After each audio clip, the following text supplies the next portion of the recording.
What a contrast in just 7 days, from the rise and fall of Infineon Raceway in California to the wide open and flat out spaces of Road America, Elkhart Lake, Wisconsin.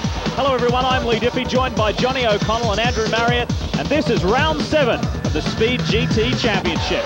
Road America, often people think because of these long straightaways it's about horsepower, but I've been here and you're looking forward to every corner as we get back on with Fitzgerald, where Randy's slow coming off the corner and he can beat him to the next corner. That Randy, you know, that outside left front tire is just going to be leading it up. BMW freight train down on the inside going into Canada corner. Pope putting pressure back on Hanstuck. Oh, look at the speed difference on the network. We get back to the racing, and whilst we're away in his line the way he does going down the straightaway, I totally expected him to breathe back to Randy Popst in third. Yeah, those weren't so great. If we look further back, here's Michael Galati. Purple piece of machinery, and you know, it would not surprise me. Jim McCann, Mike McCann, Paul Mumford, guys competing in the Viper Racing League, enjoying their time here in the Speed World Challenge, and Michael Galati has gone off outside turn 1. You know, his bad luck continues, and you know he's got to be feeling a lot of pressure because Randy's been, you know, all the bad luck that he's been having, Randy's been having good luck. And, you know, you don't know what happened there, whether he's just pushing too hard or what happened. But he's still running. I don't think he hurt that car at all. Rejoins behind Mike Culver in 10th. Was running 6th, though lost several positions. Michael Culver, of course, not the owner of Lime Rock. And he's having a good run himself. And here is the Galati replay. It's a little bit hard to decipher that, but what do you make of it, Johnny? Well, what I make of it is I'm glad I'm in an Audi Quattro if I'm getting into all that kitty litter and I'm hard on the gas, and it pulled him out of there. Now he's got Culver to deal with, and again, you know, there's a lot of places to pass at Road America, but they're not always easy. Paul Mumford right behind him while we join Boris said. To the very first race at Sebring, the very first time that car got on the racetrack last lap, he's controlling this race and looking good. And McClure. Time for more from Andrew Marriott. Whoa, they got mayhem. I was about to say that looks to be rain out on the circuit. Hanstuck with his wiper on. Mike Culver has spun in dramatic fashion. You know, you don't spin there unless you get some help. I mean, that's on the straightaway on the run from 3 to turn 5. And a very fast section of the circuit as well. Let's take a look at what happened to Michael Culver, see if we can find out more. Well, I'm not certain who is behind him there. And that is Victor Contreras. And my goodness, he gets into the back. You could even see the dent in the right rear corner before that even happened. And you know what? You ever see on TV shows the cops and all that when they take out a bad guy? Yeah. It takes so very little pressure on the rear of the car, like you saw right there. And the lead car, there's nothing you can do. Culver was completely innocent on that one. And man, I hope he's all right. That was a big hit. So the day not going Randy Popest's way, that's for sure. Restart about to happen. Mike Fitzgerald at the head of this train, Bill Auberlin right behind. Third car in line is Hanstuck, then Phil McClure and Mike McCann, then Michael Galati and Paul Mumford. We see green here at Road America. They get back to it. Mike Fitzgerald leads this pack down into turn 1. All nice and clean. It looks like, I think that's Hans there that might be taking a look at Billy. McClure up to 4th. He's having a good run. And Galati, after his off, is back up there. Recovers nicely, and Mike McCann taking a look on the inside of Michael Galati. So Mike McCann is not here just to learn. He's here to race. Almost came through on the inside of Michael Galati. You know, and you like that. You like seeing a guy in a hot new car out here up against these guys. He's been watching on TV, and you know what? He's dropped the gloves. He wants to do battle. Paul Mumford right in behind him as well. Then it's Victor Contreras further back, and it looks like Jim McCann in behind those guys. So we have got a race on our hands.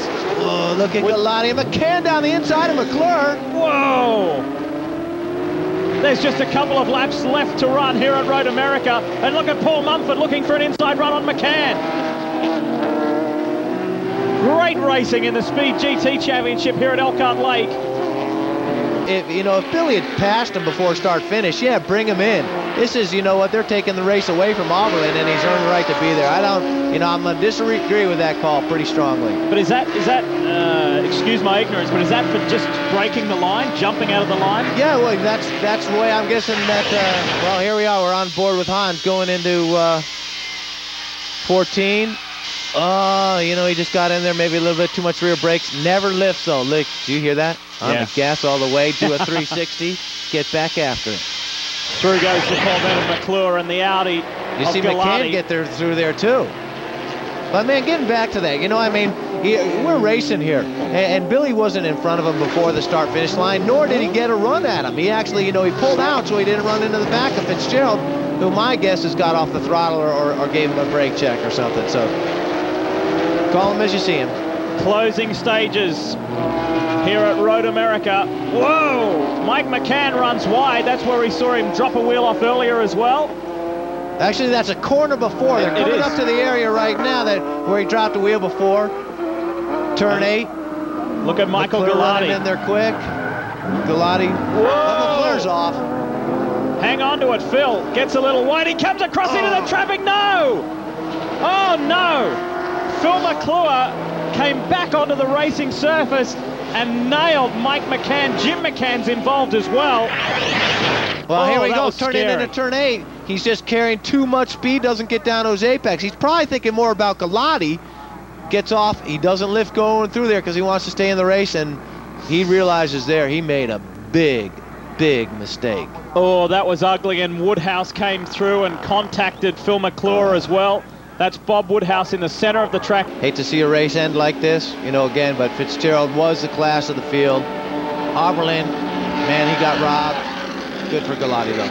And Paul Mumford, a newcomer to the series, takes third. Meanwhile, Paul Mumford, newcomer to the series, not only does he get a podium in his first outing, he wins the Sunoco Hard Charger Award from 23rd to 3rd. Let's hear from Paul Mumford, our third place getter. Well, Paul, what an extraordinary race. You finished up in the winner's circle. Yeah, I never thought it would happen after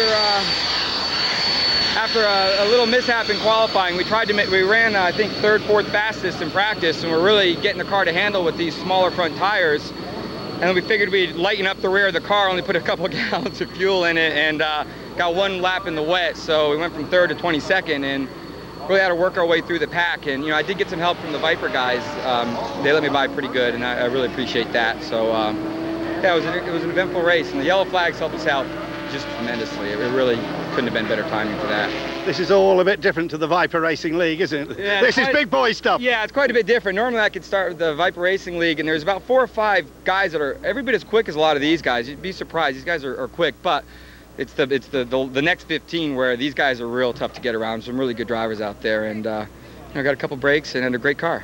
Well done. Enjoy the victory ceremonies and that champagne. Yeah, oh, definitely. Congratulations to Paul Mumford as we take a look now at the manufacturer standings, and just 8 points the margin between BMW and Audi. It's quite an intriguing battle. Johnny, before I ask you your final thoughts, some good news.